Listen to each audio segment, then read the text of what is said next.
Once inquiries are back then, what's the next step?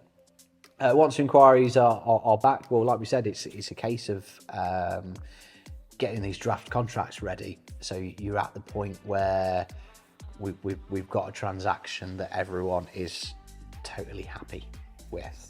And there can be a bit of back and forth in terms of exchange dates. And actually that seems to be the bit which very often takes the longest, is just getting everyone to agree a date, because especially when it's a long chain. Yeah, exactly, because don't forget, people will often want to take a week off work, so we're waiting for people to... Barbara's on holiday, little Jimmy's got a school rehearsal this one. And this is the thing, you know, I've definitely shifted and softened in my approach to this. Before I got involved in conveyancing at all, I used to be fairly like, just agree a date, why is it taking 2 weeks?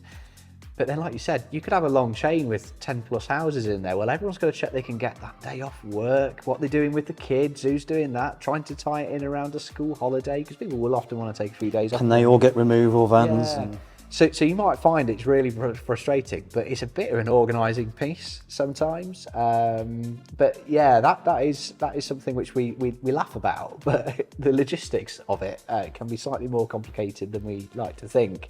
And like I said, very often it's your solicitor will carry the can for it, but it may very well be that they're waiting for someone in a completely different part of the chain to make sure that date works.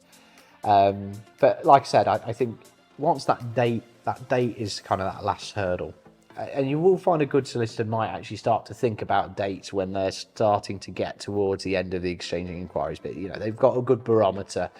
Their experience, they're like, yeah, okay, we're nearly there. Let's start to think about dates anyway. So you don't say, right, we're ready, and then do it. Probably try and get ahead of the job. And then, like I said, once the date's agreed, contracts will be exchanged.